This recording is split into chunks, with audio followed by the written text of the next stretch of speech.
السلام علیکم ورحمۃ اللہ وبرکاتہ۔ الحمد للہ الواحد المتواحد بالوحدانیت هو اللہ، الفرد المتفرد بالفردانیت هو اللہ، العزیز المتعزز بالعزت هو اللہ، القدیر المقتدر بالقدرت هو اللہ، قبل كل شيء هو الله، بعد كل شيء هو الله، الأول هو الله، والآخر هو الله، الظاهر هو الله، والباطن هو الله، أول الأولين هو الله، آخر الآخرين هو الله. أما بعد فأعوذ بالله من الشيطان الرجيم. بسم الله الرحمن الرحيم. فصل لربك وانحر. وقال تعالى في مقام آخر وفديناه بذبح عظيم. وقال تعالى لن ينال الله لحومها ولا دماؤها ولكن يناله التقوى منكم. صدق الله العظيم. وقال النبي صلى الله عليه وسلم بلغوا عني ولو آية أو كما قال عليه الصلاة والسلام. اللهم صل على محمد وعلى آل محمد كما صليت على إبراهيم وعلى آل إبراهيم إنك حميد مجيد. اللهم بارك على محمد وعلى آل محمد كما باركت على إبراهيم وعلى آل إبراهيم إنك حميد مجيد. محترم سامعین، برادران عزیز، ماشاءاللہ ذی الحجہ کا بابرکت مہینہ ہمارے اوپر سایہ فگن ہے۔ آج ذی الحجہ کی 7ویں تاریخ ہے اور سعودی عرب کے اعتبار سے اگر دیکھا جائے تو وہاں آج 8 تاریخ ہے، اور ماشاءاللہ حاجی حضرات اس وقت مینا کے میدان میں عبادت میں مشغول ہیں۔ یہ ذی الحجہ کا مہینہ ایک ایسا مہینہ ہے، اس میں خاص طور پر 2 عبادتیں ایسی ہیں جو انہی ایام میں اور اسی مہینے کے اندر انجام دے سکتے ہیں۔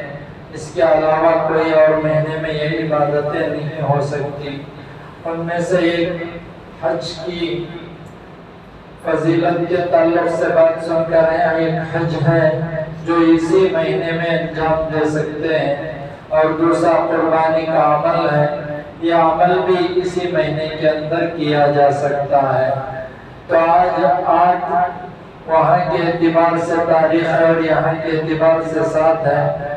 تو ماشاءاللہ حاجی حضرات اس وقت جو حج کے لیے روانہ ہو کر ہیں مینا میں ہیں، اور مینا میں وہ 5 نمازیں پڑھ کر پھر عرفات کی طرف، پھر مزدلفہ کی طرف روانہ ہو جائیں گے۔ اور یہ حج ایک ایسی عبادت ہے جس کے اندر ہمیں بہت ساری چیزیں سیکھنے کو ملتی ہیں، کہ بعض چیزیں ایسی ہوتی ہیں جو ہماری سمجھ میں نہیں آتی، مگر شریعت کا حکم ہوتا ہے، اسے انجام دینا پڑتا ہے۔ ان میں سے ایک حج بھی ہے۔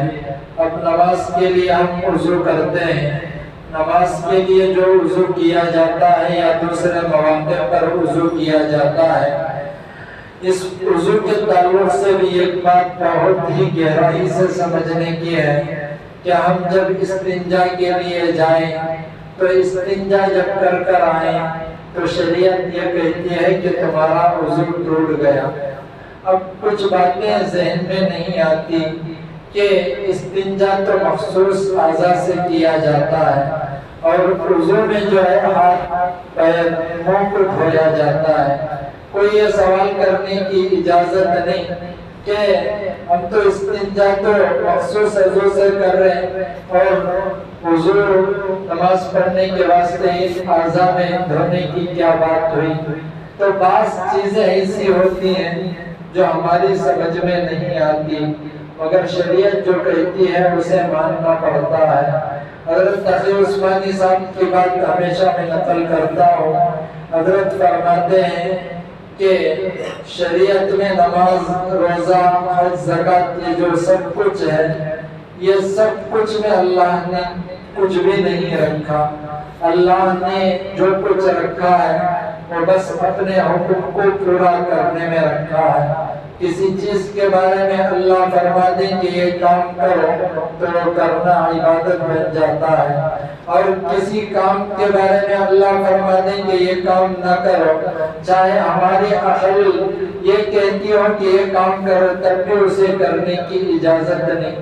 حج کے موقع پر رمی جمار کیا جاتا ہے، کنکریاں لے کر مارے جاتے ہیں ایک بڑے ستون کو۔ اگر ہم عقل سے سوچیں کہ ہم اس بڑے پتھر کو کنکریوں سے مارنے کا کیا فائدہ، تو ہماری عقل میں بات نہیں آتی، مگر شریعت کا حکم یہ ہے کہ تم اگر اس پر کنکری مارو گے تو تمہیں ثواب ملے گا۔ تو بعض چیزیں شریعت کی سمجھ میں نہیں آتی، مگر قربانی دے کر اس کو کرنا پڑتا ہے۔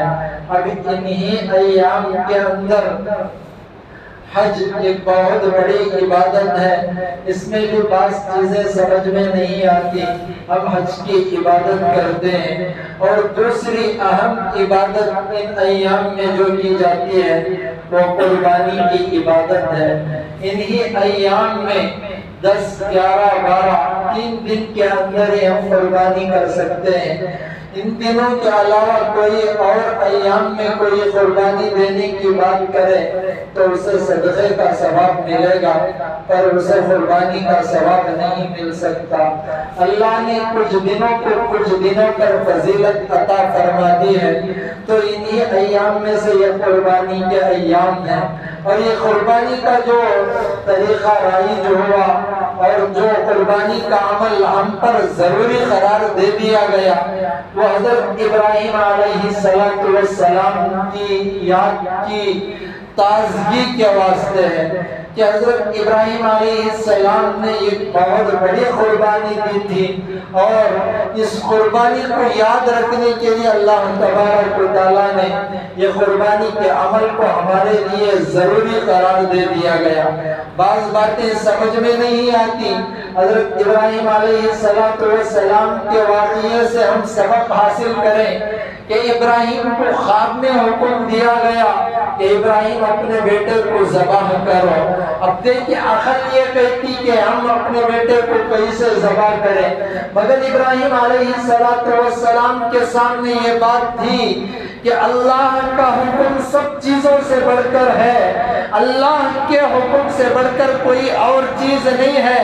اولاد اپنے ماں باپ کے واسطے بڑا پیار کرنے والی چیز ہوتی ہے۔ ماں باپ جس طریقے پر بھی ہوں، ان کے ذہنوں میں یہی بات آتی ہے کہ میں میرے بچے کو صحیح کروں، اور وہ اولاد بھی جو بڑھاپے کی حالت میں ملی ہو تو اس سے کتنی زیادہ محبت ہوگی۔ آج کل کسی کو اولاد نہ ہوتی ہو تو اس کے لیے آپریشن کیا جاتا ہے کہ اولاد ہو جائے، اور آپریشن کے واسطے لاکھوں روپیے بھی بعض جگہ پر خرچ ہو رہے صرف اس وجہ سے کہ اولاد اللہ دے دے۔ اب غور کریں، یہی اولاد جس کے لیے ہم تن من دھن کی بازی لگاتے، رات دن یہ کرتے کہ میرے بچوں کا فیوچر صحیح ہو جائے، میرے بچوں کی اگلی زندگی صحیح ہو جائے، تو حضرت ابراہیم علیہ السلام کو حکم دیا جا رہا کہ تم اپنے بیٹے کو ذبح کرو۔ جوان بیٹا اگر کسی کا فوت ہو جائے، آنکھوں سے ماں باپ کے دیکھا نہیں جا سکتا، اور چھوٹا بچہ بھی اگر آنکھوں کے سامنے دنیا سے رخصت ہو جائے تو اولاد کی موت کو ماں باپ کبھی برداشت نہیں کرتی۔ بعضوں کو یہاں تک بھی دیکھا گیا کہ جن کی اولاد فوت ہوئی تو ان کی اولاد کی یاد میں ماں باپ نے کبھی دماغی توازن کو بھی کھو دیا۔ اب دیکھیں اولاد کی موت جب ماں باپ کو برداشت نہیں ہے تو اولاد کو اپنے ہاتھوں سے ذبح کرنا کہاں برداشت ہوگا۔ حضرت ابراہیم کو حکم دیا کہ ابراہیم تم جا کر ذبح کرنا۔ حضرت ابراہیم علیہ السلام قربانی دینے کے واسطے تیار، اپنی اولاد کی ذبح کرنے کے واسطے تیار ہیں۔ یہاں ہمیں سبق ملا کہ دیکھو اللہ کے حکم کے سامنے تمہاری اولاد بھی تمہارے لیے کچھ مقام نہیں رکھ سکتی۔ اگر مقام تمہارے پاس ہو تو اللہ کے حکم کا، نبی کے حکم کا مقام ہونا چاہیے۔ آج ہم اپنی اولاد کے واسطے کبھی حرام میں بھی ہاتھ ڈال رہے ہیں، کبھی ناجائز کی طرف بھی آگے بڑھ رہے ہیں، جبکہ اللہ کے حکم کو ہم پسے پشت ڈال رہے ہیں۔ ہمیں غور کرنا ہے۔ ماں باپ کی تمنا بڑی اپنی اولاد کے تعلق سے ہوتی ہے۔ اکابرین ایک بات ہمیشہ ارشاد فرماتے کہ اپنے سے آگے کوئی بڑھے تو کسی کو دیکھنا پسند نہیں ہوتا، مگر اپنی اولاد ہمارے آنکھوں کے سامنے آگے بڑھ رہی ہے تو ماں باپ خوش ہوتے ہیں۔ یہ اللہ نے فطری محبت دلوں کے اندر ماں باپ کے لیے اولاد کی بنائی ہے، مگر دیکھیں اللہ کا حکم ہو رہا ہے کہ یہ اولاد بھی تمہارے لیے کچھ نہیں ہے، سب کچھ ہے تو اللہ کا حکم تمہارے لیے ہے، تو تمہیں ہر طریقے کی قربانی دینا پڑے گا۔ اور حضرت ابراہیم نے ساری امتوں کو اور قیامت تک آنے والے سارے مسلمانوں کو یہ پیغام دے دیا کہ اللہ کے حکم سے بڑھ کر کسی کے لیے کوئی چیز مانے نہیں ہو سکتی۔ تو دیکھو اللہ کا حکم سب سے بڑھ کر ہے، اور خاص طور پر اشارہ بھی کر دیا کہ دیکھو اگر اللہ کا حکم آ جائے اولاد کو ذبح کرنے کا تو تمہیں کرنا پڑے گا۔ اور ایک بات یاد رکھ لے ہمیشہ کہ جو آدمی جتنی بڑی قربانی دیتا ہے اللہ تبارک و تعالیٰ اتنا ہی مقام اسے عطا کرتے ہیں۔ ابراہیم نے بڑھاپے میں جو اولاد ملی تھی ان کو حقیقتاً ذبح کرنے کے واسطے چھری بھی اٹھا لی تھی، فرشتے بھی کام اٹھے تھے اس مقام کو دیکھ کر، اور ابراہیم کی اس طاقت کو اور اس جذبے کو، اس قربانی کو دیکھ کر۔ اور خاص طور پر ایک بات یاد رکھنے کی ہے کہ ابراہیم نے اتنی بڑی قربانی دی تو اس یاد کو اللہ نے قیامت تک کے واسطے باقی رکھ دیا۔ اگر آج بھی دین کے خاطر ہم بڑے بڑے قربانیاں دیں گے اللہ کبھی بھی ہماری قربانیوں کو ضائع نہیں کریں گے۔ حالات تو آئیں گے، رکاوٹوں تو ضرور آئیں گی۔ جب اسماعیل کو لے کر ابراہیم آگے بڑھے تھے تو شیطان آ کر رکاوٹ بنا تھا کہ پہلے ابراہیم سے کہا، ابراہیم علیہ السلام نے 3 کنکریاں ماری، تو اسی کی یاد میں 3 جگہوں پر آج بھی رمی جمار کنکریاں ماری جاتی ہیں۔ اور جب حضرت ابراہیم نے بات کو نہیں مانا تو جا کر حضرت حاجرہ کو بھڑکایا کہ حاجرہ دیکھو تمہارے بیٹے کو باپ ذبح کرنے کے واسطے لے کر جا رہا ہے۔ حضرت حاجرہ نے پوچھا تھا اللہ کا حکم ہے، میں رکاوٹ نہیں بن سکتی۔ تو رکاوٹیں تو آتی ہی ہیں دین کے کام میں، مگر ایک بات قابل غور یہ ہے کہ ہم اللہ کے واسطے جب قربانی دے کر آگے بڑھ جائیں اللہ کبھی کسی کی محنتوں کو ضائع نہیں کرتے۔ حضرت ابراہیم حقیقتاً ذبح کرنے کے واسطے آگے بڑھے تھے، اللہ نے ضائع نہیں کیا، قیامت کی صبح تک ابراہیم کی یاد کو تازہ کر دیا۔ آج ابراہیم کی یاد میں لاکھوں کروڑوں جانور ذبح ہو رہے ہیں۔ یہ قربانی تھی، تو ہم دین کے واسطے جب قربانی دینے والے بن جائیں اللہ حقیقتاً ہماری قربانیوں کو ضائع نہیں کرتے۔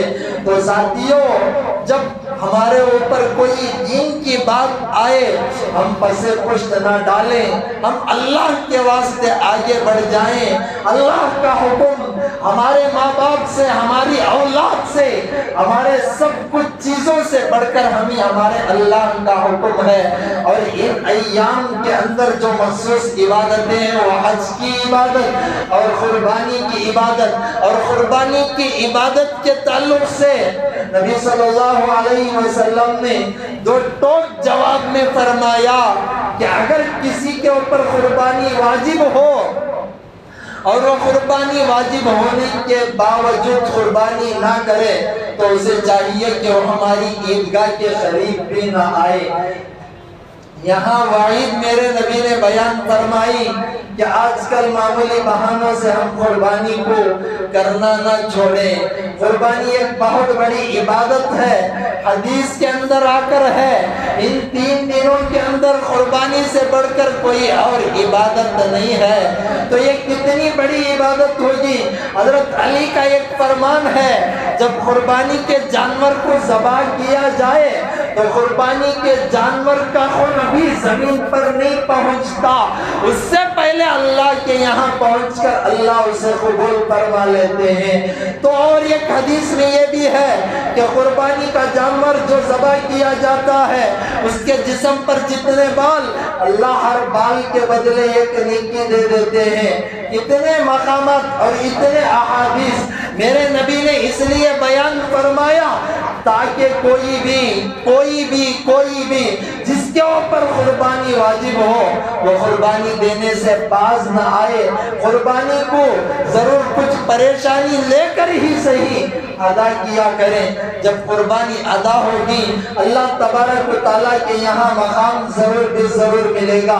ان ایام کی کچھ مخصوص عبادتیں ہیں، انہی ایام میں سے خاص طور پر جو اہم عبادت ہے وہ آنے والے اتوار کو 9 عرفہ ہمارے لیے ہے، تو عرفہ کا روزہ ہے۔ اس روزے کو اللہ کے نبی نے فرمایا جو کوئی عرفات کے دن ایک روزہ رکھے گا اللہ 1 سال پہلے کے 1 سال بعد کے گناہوں کو معاف فرما دیتے ہیں۔ یہ پہلا عمل ہے۔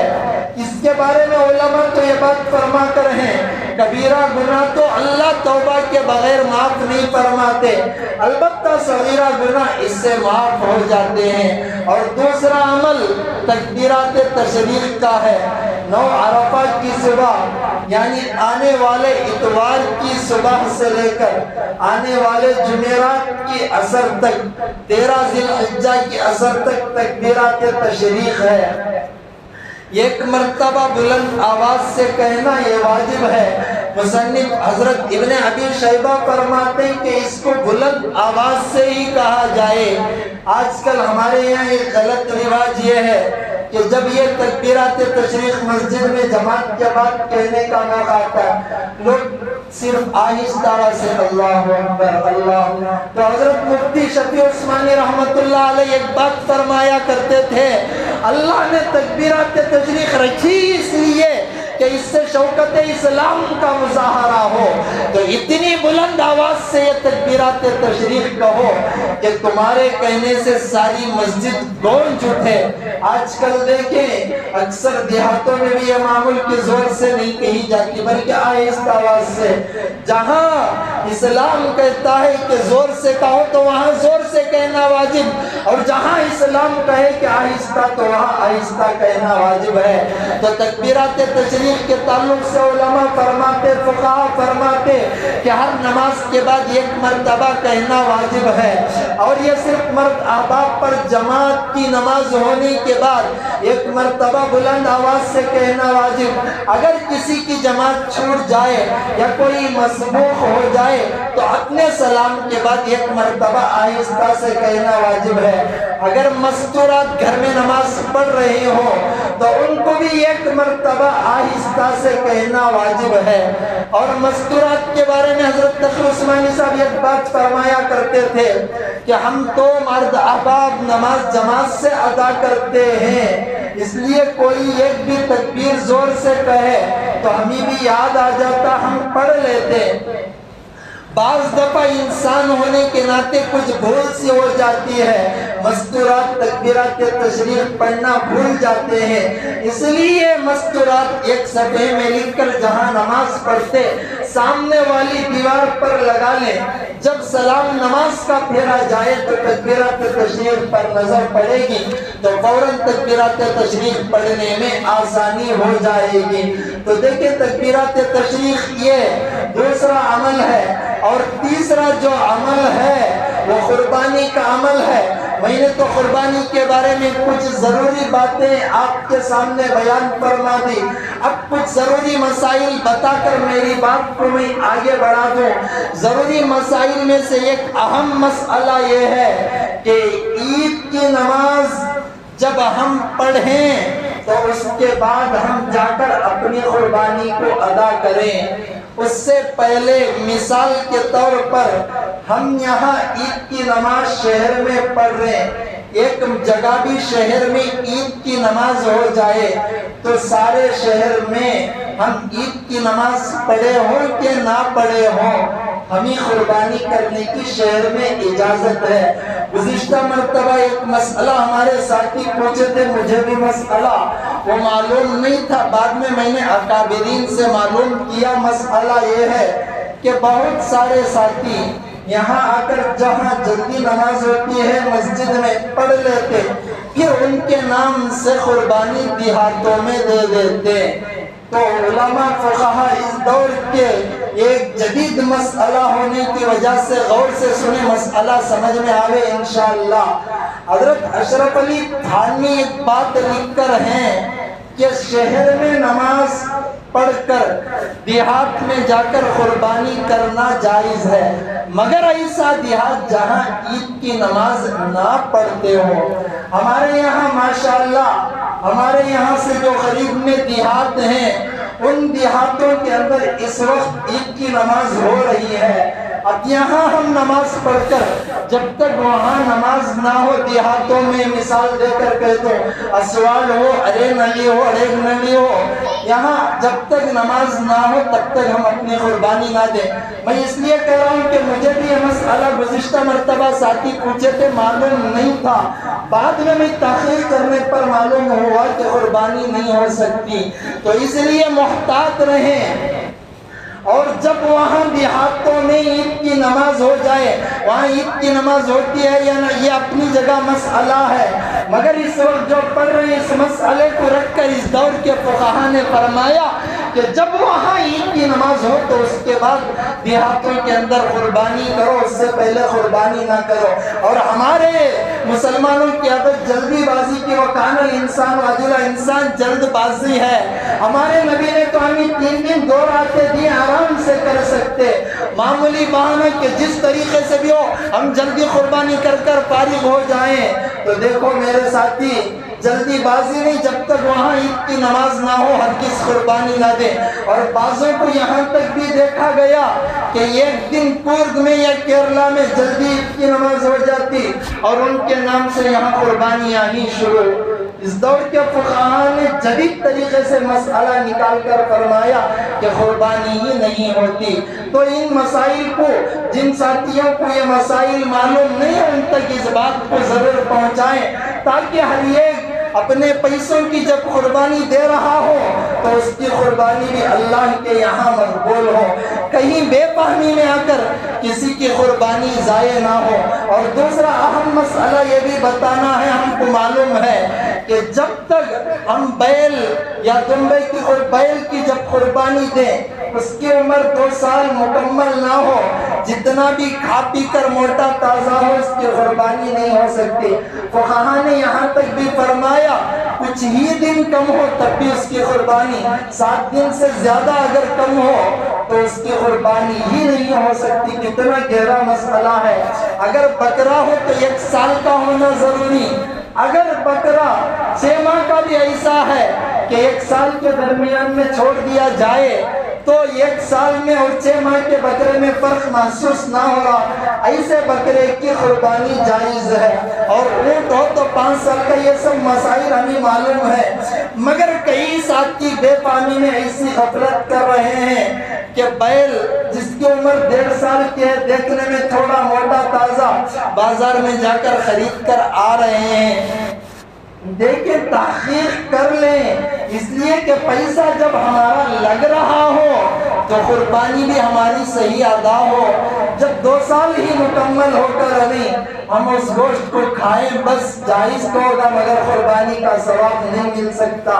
ان مسائل کو بہت ہی زیادہ غور کرنا ضروری ہے۔ اور اہم مسئلہ کئی ساتھی پوچھ رہے کہ جب ہم ذبح کرتے تو ذبح کرتے وقت جو خون نکلتا ہے جانور کے اندر سے، اس خون کو کئی غیر بھائی آ کر پوچھتے کہ ہم اس کا سالن بنا کر کھائیں گے۔ فقہاء نے یہ بھی فرمایا کہ وہ سالن غیروں کو مت دو، گوشت چاہے دے سکتے، دینے کی اجازت ہے غیر کو بھی، تاکہ دے تو بہتر اس لیے ہے کہ ہمارے اخلاق ان کے سامنے پیش ہو، مگر خون دینے کی اجازت فقہاء نے نہیں دی، اس لیے زمین میں بہا دینا بہتر ہے۔ اور آگے اہم مسئلہ یہ ہے کہ ہم عید کی نماز جو پڑھتے وہ عیدگاہ میں ہی جا کر پڑھے۔ میں ہر سال اس مسئلے کو چھیڑتا ہوں، بعض کو برا لگ جاتا ہے، مجھے معاف فرما دیں۔ عید کی نماز کے بارے میں حدیث ہے، اللہ کے نبی نے فرمایا جو کوئی قربانی کی طاقت رکھتا ہو اور قربانی نہ دے تو چاہیے کہ اسے وہ عیدگاہ کے قریب نہ آئے، میرے نبی کا فرمان ہے۔ یہاں نبی نے یہ نہیں فرمایا کہ وہ مسجد کے قریب نہ آوے۔ دیکھیں یہ مسئلہ اللہ کے نبی کی حدیث سے نکال کر کہنا پڑ رہا ہے کہ ہمارے شہروں میں بہت ساری جگہوں پر عید کی نماز عیدگاہ کے بجائے مسجدوں میں ادا کی جاتی ہے۔ یہ خلاف سنت عمل ہے۔ اجتماعی سنت چھوٹے گی، اجتماعی پریشانی آئے گی، انفرادی سنت چھوٹے گی، انفرادی پریشانی آئے گی۔ اب یہاں اجتماعی سنت کیوں چھوڑ رہے پتہ نہیں چلتا۔ 2 سال پہلے کچھ مشکل قربانی کے تعلق سے آئی تھی، بعضوں نے دوسری ریاستوں دوسرے اسٹیٹوں میں اپنے پیسے ڈال کر اپنے نام سے وہاں قربانی دی، چھپ چھپ کر قربانی دی۔ اللہ نے 2 سال سے ہمارے لیے آسانی فرما دی۔ اب اتنا کٹھن مسئلہ بیل کی قربانی میں نہ رہا، مگر ان مسلمانوں کو جلدی بازی کی عادت کہ جو بھی ہو ہم مسجد میں نماز پڑھ لے، جا کر جلدی قربانی کر دے۔ اگر کوئی حکومت کے طرف سے کٹھن مسئلہ پیش آ رہا ہو تب اس مسئلے پر عمل کرے کہ جلدی نماز پڑھ لے، مسجد میں بعد میں آ کر قربانی دے دے، اپنی جگہ مسئلہ۔ دیکھیں اللہ نے اپنا فضل فرمایا کہ شاید ہی ایسا کٹھن مسئلہ ہو ہم عیدگاہ میں جا کر نماز پڑھیں، آ کر اگر کوئی کٹھن مسئلہ درپیش ہو ہم رات میں قربانی کر سکتے۔ پہلے دور میں فقہاء نے فرمایا کہ رات میں قربانی کرنا مکروہ ہے، اب اس دور میں وہ مکروہ کا مسئلہ ہی نہیں ہے۔ کیوں؟ پہلے دور میں روشنی کا نظام کم تھا، لائٹنگ نہیں تھی۔ آج دن میں جو لائٹنگ ہے ایسی ہی لائٹنگ رات میں بھی ہم کر سکتے ہیں، رات میں بآرام ہم کر لیں۔ عید کی نماز کو عیدگاہ کے بجائے مسجد میں پڑھنا ایک خلاف سنت عمل ہو رہا ہے۔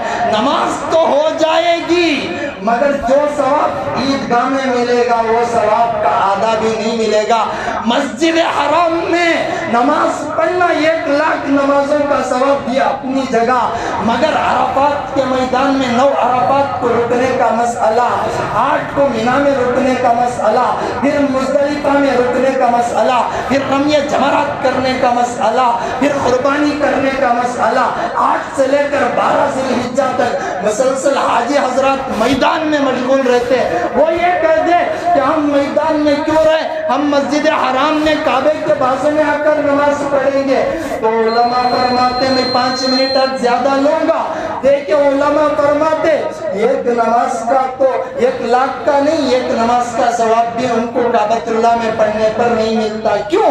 انہوں نے عرفات کو چھوڑا، انہوں نے مینا کو چھوڑا، انہوں نے مزدلفہ کو چھوڑا، انہوں نے رمی جمرات کو چھوڑا، اس وجہ سے۔ اب دیکھیں ہم جا کر عید کی نماز مسجد میں پڑھتے ہیں تو میری بات کو خلاف نہ مانے، کیسا پڑھتے اللہ جانے، اگر بارش کی رکاوٹ ہو تو پڑھ لے یہ اپنی جگہ، اگر کوئی قانونی کارروائی کا مسئلہ درپیش ہو اپنی جگہ پڑھ لے۔ میرے نبی نے تو ہمیں 10 کو بھی قربانی دینے کی اجازت دی، حکم دیا 11 کو بھی کر سکتے، 12 کے غروب آفتاب سے پہلے تک 3 دن 2 راتیں نبی نے دے کر فرمایا جب چاہے کرو تمہیں ثواب ملے گا۔ یہ نہیں فرمایا کہ مسجد میں جا کر جلدی نماز پڑھ کر جلدی دے دو تمہیں ثواب ملے گا ورنہ نہیں ملے۔ کیا ہو گیا ہمارے دماغوں کو، کیوں عیدگاہ کو ہم پسے پش ڈالتے؟ میرے نبی نے تو مسجد نبوی کو چھوڑا جو جنت کی زمین ہے، جسے ریاض الجنہ کہا جاتا ہے۔ آج جنت کی جو زمین مانی جائے تو وہ ریاض الجنت کو نبی چھوڑ کر ایک میدان میں جا کر نماز پڑھ کر امت کو سبق سکھلایا، امت تم مسجدوں میں نماز نہیں پڑھنا، مسجدوں میں نماز نہیں پڑھنا۔ میرے نبی نے نماز شاید مسجد نبوی میں عید کی پڑھی ہو تو صرف بارش کی کثرت کی وجہ سے، ورنہ کیوں پڑھتے اللہ جانے کہ ہم جا کر، میں صرف یہاں کی بات نہیں کر رہا ہوں، بڑے بڑے شہروں میں بھی یہ غلط رواج پھیل چکا ہے۔ علماء کو بھی اس میں چوکندہ ہو کر، کمیٹی والوں کو بھی اس میں چوکندہ ہو کر، بڑے بڑے لوگوں کو اس میں چوکندہ ہو کر کام کرنا ہے کہ عید کی نماز چاہے تو تھوڑا جلدی پڑھ لے، یہ مسئلے پر عمل کر کر تو دکھا دیں تاکہ اجتماعی سنت چھوڑنے کا گناہ ہم پر مسلط نہ ہو۔ عید الفطر میں ایک مخصوص جماعت بن کر ہم جاتے دیکھنے میں یہ خوشی ہوتی ہے، مگر عید الاضحیٰ میں آتے وقت جاتے وقت دونوں یہ قسم کا بیزار لگتا ہے، لوگ ہی نہیں ہوتے، کچھ لوگ ادھر کچھ لوگ ادھر۔ ہم راستے میں جو چلنے کی سنت ہے، ہم مسجد میں جا کر نماز پڑھیں تو راستے میں چلنے کی سنت نہیں عمل ہوتا۔ اللہ اکبر تکبیر کہہ کر عیدگاہ تک جاتے، مسجد میں نماز پڑھ کر آئے تو اس سنت پر بھی عمل نہیں ہوتا۔ کیوں جلدی بازی ہو گئی؟ کیا ہو گیا؟ اللہ نے سب چیزوں کو ہمارے لیے آسان فرما رہا ہے تو ہم کیوں جلدی بازی کرتے؟ ان مسائل کو سوچیں۔ اور ایک اہم مسئلہ بتانا ہے، کئی ساتھیوں نے بھی پوچھا کہ سنت یہ ہے کہ ہم اپنے قربانی کے جانور سے، ہم اپنے قربانی کے جانور کے گوشت میں ناشتہ کرنا ضروری ہے، لوگ کہتے۔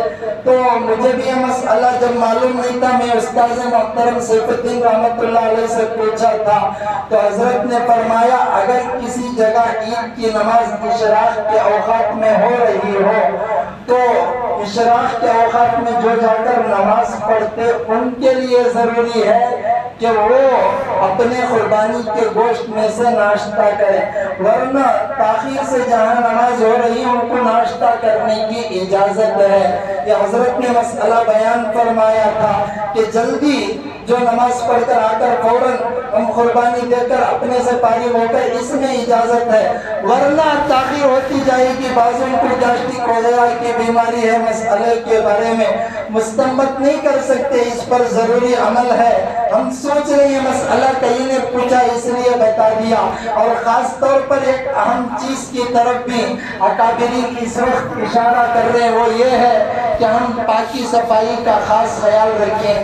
قربانی ایک عبادت ہے، یہ عبادت کسی کو تکلیف دے کر انجام نہیں دی جاتی، ہمارے غیر بھائیوں کو بھی ہمارے سے تکلیف نہ ہو، اس طریقے سے ہم اپنی عبادت کریں کہ ہم چاقو پکڑ کر راستے میں گھوم رہے، یہ طریقہ اختیار نہ کریں تاکہ ہمارے غیر بھائیوں کو بھی اس سے تکلیف نہ ہو۔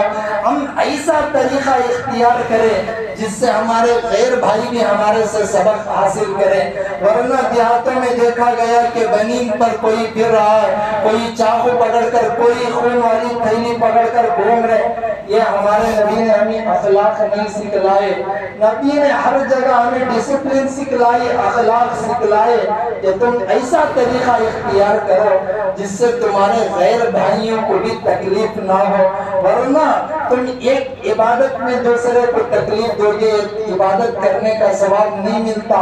حجر اسود کو بوسہ دینا اللہ کے ہاتھ کو پیار کرنے کے برابر ہے، مگر فقہا فرماتے ہیں کہ بھیڑ زیادہ ہو تو صرف استلام اشارہ کر کر آگے بڑھ جاؤ، بوسہ بھی نہ دو، اس لیے کہ وہاں دوسروں کو تکلیف کا اندیشہ ہے۔